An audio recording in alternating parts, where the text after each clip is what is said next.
Class 11th physics chapter 5 example 5.8।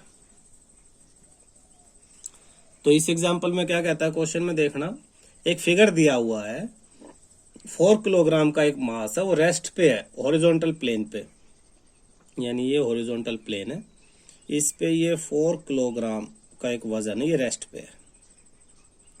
The plane is gradually inclined until an angle theta equal to 15 degree with the horizontal, the mass just begin to slide.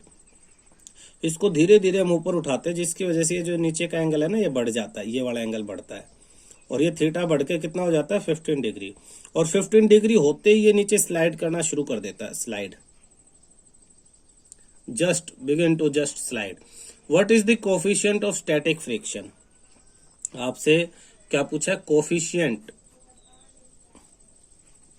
Of static friction, ये आपसे पूछ लिया है। एक तरह से आपसे पूछा है म्यू एस, हमने स्प्रिंग वाले टॉपिक में किया था। Static between the block and the surface, इनके बीच में, ये आपका फिगर है। अब देखना इस पे कितने फोर्स काम करेंगे, ध्यान से देखना। हमेशा हर केस में जब भी कोई ऑब्जेक्ट होगी, उसके नीचे की तरफ, बिल्कुल नीचे की तरफ mg काम करेगा। और मैंने बताया था जिस सरफेस पे है, उस सरफेस के जो परपेंडिकुलर है उस पे नॉर्मल n काम करेगा। बहुत सारी बुक में इसे r भी लिखा होता है, ये ध्यान रखना, ठीक। ये जो mg है, अच्छा, ये नॉर्मल, इसके अपोजिट हम एक लाइन ड्रॉ कर लेंगे।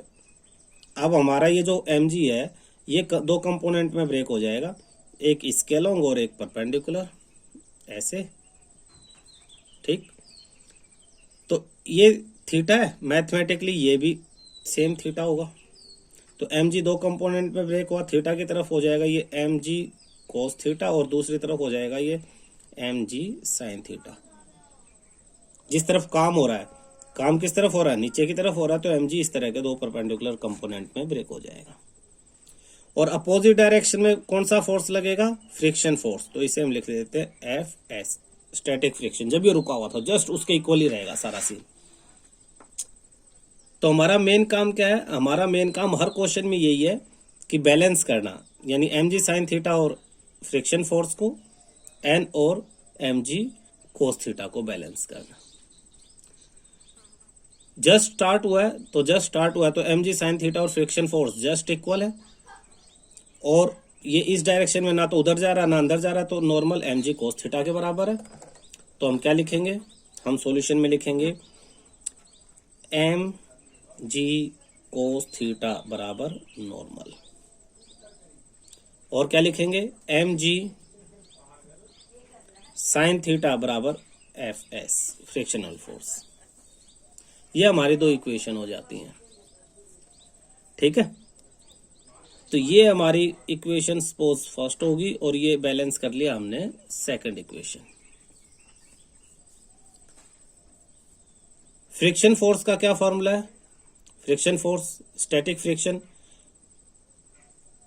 फ्रिक्शन का हमने फॉर्मूला यूज किया था, mu Fs equal to mu S N, ये third equation, static friction. Put third in first, third को फर्स्ट में पुट कर दे n की जगह, तो ये जो mg cos थीटा है, ये n की जगह ये वैल्यू आ जाएगी नॉर्मल की, Fs अपॉन म्यू एस, ठीक है। पुट थर्ड इन सेकंड, तो ये आ जाएगा mg sin theta equal to Fs की जगह म्यू एस एन, ये हो गया आपके पास फोर्थ। डिवाइड 4 बाय फर्स्ट, तो 4 क्या आपके पास mg sin theta equal to mu S N, divide करेंगे फर्स्ट mg cos थीटा, और यहाँ कर देंगे n, m से m कैंसिल, g से g कैंसिल, n से n cancel, sine upon cos tan theta equal to mu S. यही हमसे पूछा गया था, mu S. Therefore static friction is equal to tan theta, यानी static friction coefficient of static friction is equal to 10 15 और मैंने बताया था ट्रिग्नोमेट्रिक एक टेबल है, सब एंगल्स की वैल्यू उसमें दी होती है, वैलिड है, वो आप एग्जाम में यूज कर सकते हो, टीचर से मांग सकते हो। उसमें 10 15 की वैल्यू आप देख के लिखोगे।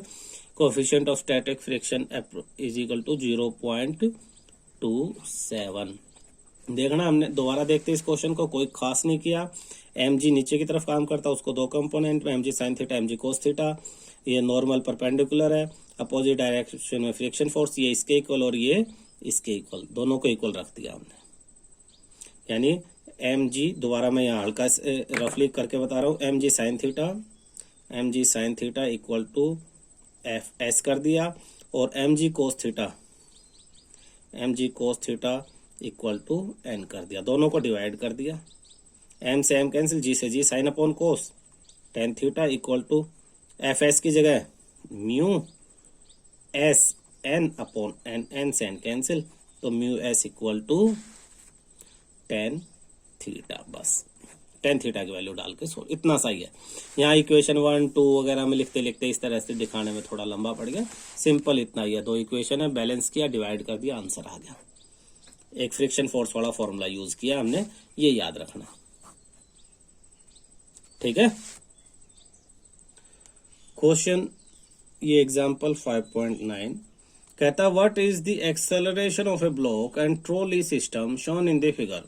एक फिगर दिखाया है, फिगर में क्या कह रहा है वो, ये इस तरह से फिगर है, ठीक है। ये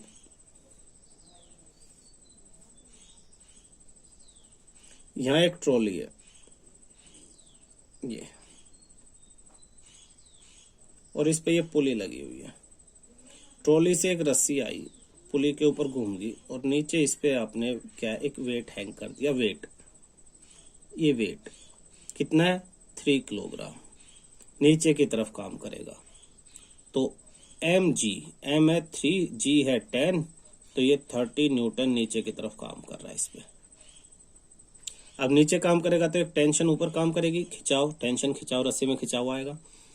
इस पॉइंट से तो ये टेंशन यहाँ पे अपोजिट डायरेक्शन चेंज कर लेगी, ये टेंशन इसके अपोजिट, ये जब आगे जाएगी तो फ्रिक्शन फोर्स अपोजिट डायरेक्शन में जाएगा। ये एफ के काइनेटिक मोशन है ये, और इसका जो वेट है वो कितना है, 20 किलोग्राम। ये सीन है। तो इसने कहा है ट्रॉली सिस्टम शो, फिगर में दिखा दिया, the coefficient of kinetic friction between the trolley and the surface. यहाँ पे काइनेटिक फ्रिक्शन कोफिशिएंट यू के की value they the 0.04। What is the tension in the string, T पूछा है। जी की वैल्यू 10 दे दी है, मास को, स्ट्रिंग के मास को नेग्लेक्ट कर दो। तो यहां भी हमें बैलेंस करना है, हॉरिजॉन्टल और वर्टिकल फोर्स को क्या करना है, बैलेंस करना है। दो केस बनते हैं हमारे, एक केस कहां बनेगा, एक केस यहां बनेगा और एक केस यहां बनेगा। यहां वाला केस क्या कहता है, यहां वाला केस कहता है टेंशन किसके इक्वल है, ये जो टेंशन है ये नीचे की तरफ मूव कर रहा है, ये ध्यान देना, ये किस तरफ मूव कर रहा है, नीचे की तरफ। तो नीचे वाला ये फोर्स क्या है, ये ज्यादा है, टेंशन क्या है, कम है, मोशन नीचे है। और नीचे जो मोशन है, जो फोर्स नीचे नेट फोर्स है, नेट फोर्स को आप F is equal to M A से डिनोट करोगे। तो net force equal to this minus this, net force M A, तो नेट फोर्स एम, मास कितना 3, तो 3a। देयरफॉर नीचे के डायरेक्शन में हम क्या कहेंगे, 30 ज्यादा है, 30 माइनस टेंशन कम है, equal to net force 3a। ये आपकी फर्स्ट इक्वेशन। दूसरी आपकी इक्वेशन कहाँ बनती है, इधर। तो इधर क्या इक्वेशन बनी आपकी, इधर इस तरफ मूव कर रहा है, ये इस तरफ मोशन है, तो टेंशन ज्यादा, फोर्स कम, फ्रिक्शन फोर्स कम। तो टेंशन, यहां पे भी जो नेट फोर्स आगे की तरफ लगेगा, नेट फोर्स, ये भी M A, mass into acceleration. Mass कितना है यहाँ पे 20, और एक्सेलरेशन वही जो नीचे है क्योंकि सेम स्ट्रिंग है, 20a।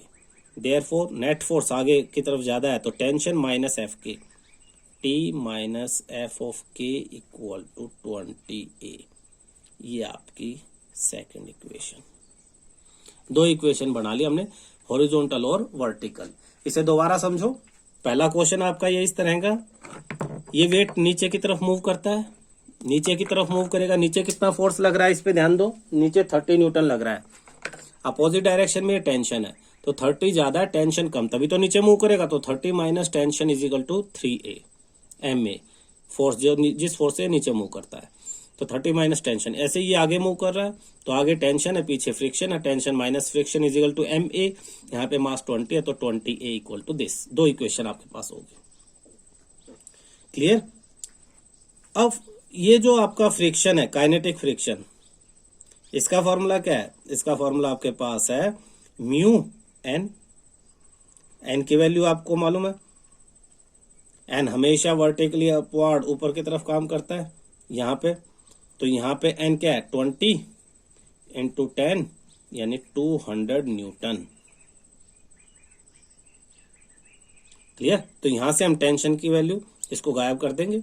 टेंशन और ए, यहां भी टेंशन और ए, दोनों इक्वेशंस को सोल्व करेंगे। कैसे देखते हैं। टेंशन माइनस एफ के की जगह म्यू के एन इक्वल टू 20A। तो टेंशन माइनस म्यू के की वैल्यू 0.04 इंटू एन, ये N equal to 200 equal to 20A। तो टेंशन माइनस 4 2 जा 8। अब ये क्या सोल्व करेंगे, 2 से ये 2 point cancel, equal to 20A। ये आपकी थर्ड इक्वेशन। यहां से बल्कि टेंशन की वैल्यू निकाल के इसमें डाल दो। तो टेंशन, इसी इक्वेशन को मैं यहां लिखता हूं, tension equal to 2A plus में 8। इसको लिखो third equation. Put 3 in first. तो 30 माइनस टेंशन की जगह 2A plus 8 equal to 3A। Simplify करेंगे। 30 minus 2A minus 8 equal to 3A। Minus 2A उधर जाके प्लस, तो 30 minus 8 equal to 5A। 30 minus 8 22 equal to 5A। A equal to,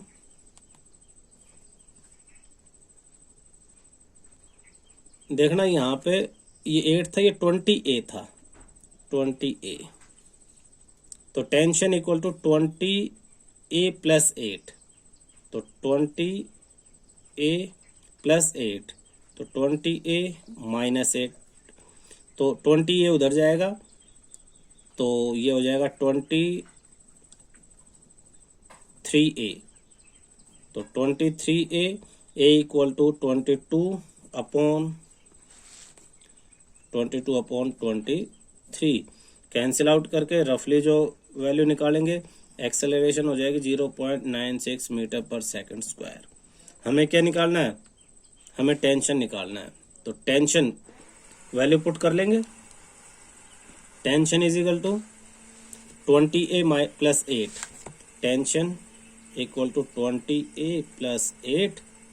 तो 20 into A की value 0.96 plus 8,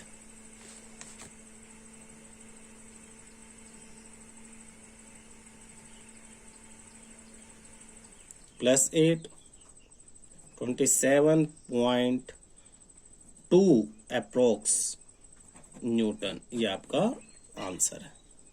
ठीक है।